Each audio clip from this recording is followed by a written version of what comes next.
বাংলাদেশকে ছাড়াই হতে যাচ্ছে আগামী টি-20 বিশ্বকাপ। কথাটা শুনে অনেকে আতঙ্কিত হয়ে যাচ্ছেন। আতঙ্কিত হওয়ার কিছু নাই, মনকে একটু শক্ত করেন। এমনটাই হওয়ার সম্ভাবনা সবচেয়ে বেশি।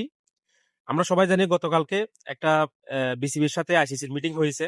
ওই মিটিং এর এখনো রেজাল্ট আসেনি, তবে ক্রিকবাস একটা রিপোর্ট করেছে, এখানে এই সম্ভাবনাটাই বেশি বলা হচ্ছে যে এমনটাই হতে পারে। এখানে অনেকগুলো কারণ আছে। মেইন কারণ যেটা, সেটা হচ্ছে বিশ্বকাপের সময় আর বেশি নাই, 1 মাসেরও বেশি সময় আছে, 1 মাসের একটু বেশি। তো এই অল্প সময়ের মধ্যে আসলে এটা রিশিডিউল করা, তারপর হচ্ছে লজিস্টিকের একটা বিষয় আছে। তো এখান থেকে ম্যাচগুলো শিফট করা, শুধু বাংলাদেশ তো না, বাংলাদেশের সাথে যাদের ম্যাচ আছে তাদেরও আবার সুন্দর করে রিশিডিউল করতে হবে, তাদেরকে ওখানে নিয়ে যেতে হবে, স্টেডিয়ামের একটা বিষয় আছে। এবং শ্রীলঙ্কা এতগুলো ম্যাচ আপনারা অ্যারেঞ্জ করতে পারতেছে কিনা এই অল্প সময়ের মধ্যে, এটাও একটা বিষয় আছে।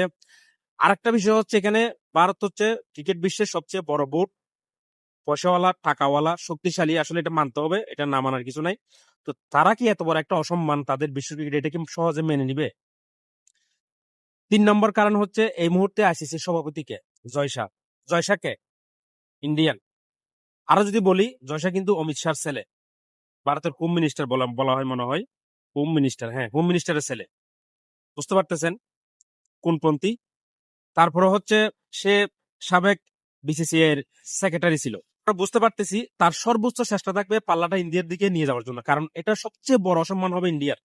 বাংলাদেশের কাছে যদি হার মানে, তো তারা চেষ্টা করবে, সব দিক দিয়ে চেষ্টা করবে, আপ্রাণ চেষ্টা করবে তারা, যাতে হার মানতে না হয়। তো এখানে বাংলাদেশের হচ্ছে করণীয় হচ্ছে দুইটা হতে পারে। একটা হচ্ছে আইসিসি যে প্রস্তাবটা করবে সেটা মেনে নেওয়া, আর 2 নম্বর হচ্ছে এই বিশ্বকাপটা খেলতে না যাবো ইন্ডিয়াতে। তো খেলতে না যাওয়ার সম্ভাবনাই মনে হচ্ছে বেশি, যেহেতু এখানে আপনার সরকার ইনভলভ হয়ে গেছে অলরেডি। সরকারের সিদ্ধান্ত জানিয়ে দিয়েছে, এখন সিদ্ধান্ত আগে জানিয়ে দিয়েছেন আপনি আগে থেকে। তো পরে তারা আপনি হার মেনে এখানে যাওয়ার সম্ভাবনা খুব কম। এখানে মাঝখানে হচ্ছে আত্মসম্মানের একটা বিষয় চলে আসে, যার কারণে না যাওয়ার সম্ভাবনাই বেশি।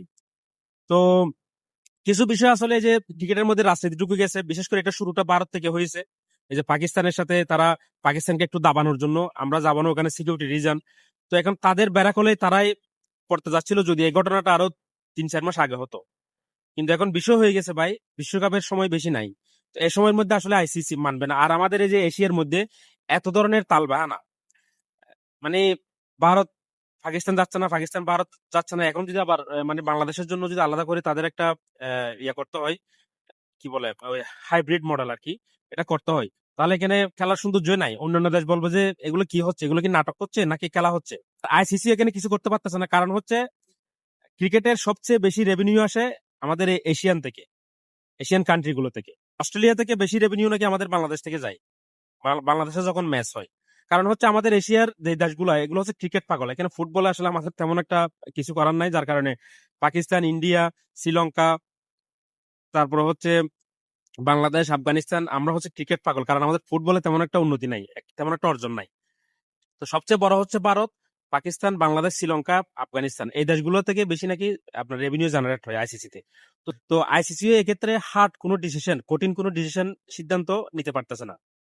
তারা বলতে পারতেছে না যে না, ভারতকে যেতেই হবে পাকিস্তানে, পাকিস্তানকে আসতেই হবে। আসলে পাকিস্তান তো আসতো, কিন্তু ভারত তো যাবে না। তো ভারত যেহেতু যাবে না, সেই জন্য পাকিস্তানও আসতেছে না। এখন বাংলাদেশের ক্ষেত্রেও যদি এরকম হয়, তাহলে আগামীতে বাংলাদেশে হবে এশিয়া কাপ, এটার কি হবে? আর বাংলাদেশ আর ভারত মিলিয়ে একটা টি-20 ওয়ার্ল্ড কাপ অথবা ওডিআই ওয়ার্ল্ড কাপ মনে হয় আয়োজন করবে 2031 সালে মনে হয়, যেটা হবে।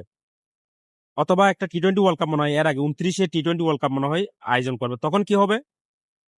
তারপরে এর এশিয়া কাপ আছে বাংলাদেশে।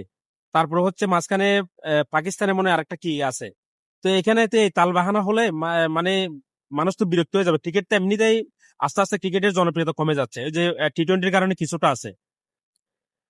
এমনিতে সারা বিশ্বের মানুষ খেলে না, এই 2-1টা কান্ট্রি আছে। এগুলোর মধ্যে যদি এরকম তালবাহানা শুরু হয়, আইসিসি আসলে খুব বেকায়দায় পড়ে গেছে। আর এখানে সবচেয়ে বড় দুষ্ট হচ্ছে ইন্ডিয়া মানে চায় সবসময় দাদাগিরি করতে সবার উপরে। এই ক্ষেত্রেও চাচ্ছে তারা দাদাগিরি এ, এ, মানে করে যাওয়ার জন্য বাংলাদেশের উপরে, পাকিস্তানের উপরে, বাকি দেশগুলোর উপরে। যেহেতু তারা বড় আপনার ক্রিকেটীয় দেশ হয়ে গেছে, তাদের এখান থেকে সবচেয়ে বেশি রেভিনিউ যাচ্ছে, আসলে এটা অস্বীকার করার কিছু নাই, এটা যাচ্ছে তাদের এখান থেকে। তো সে কারণে আইসিসি এখানে নিরুপায়, ইন্ডিয়াকে কিছু চাপ দিয়ে কিছু বলতে পারে না। তো ভাই বলতে হবে, এখানে বলতে পারে না এমন যদি হয়, তাহলে তো সমস্যা, ভবিষ্যতে আরেকদিন আরেক দেশে বলবে। আইসিসি কে এখানে আসলে নিরপেক্ষ হতে হবে এবং হার্ড হতে হবে। ঠিক আছে, আইসিসি কে বলতে হবে যে এই ধরনের তালবাহানা এগুলো চলবে না। এখন বাংলাদেশের সামনে যদি দুইটা পথ থাকে, ইন্ডিয়াতে গিয়ে খেলতে হবে অথবা ওয়ার্ল্ড কাপ থেকে বাদ।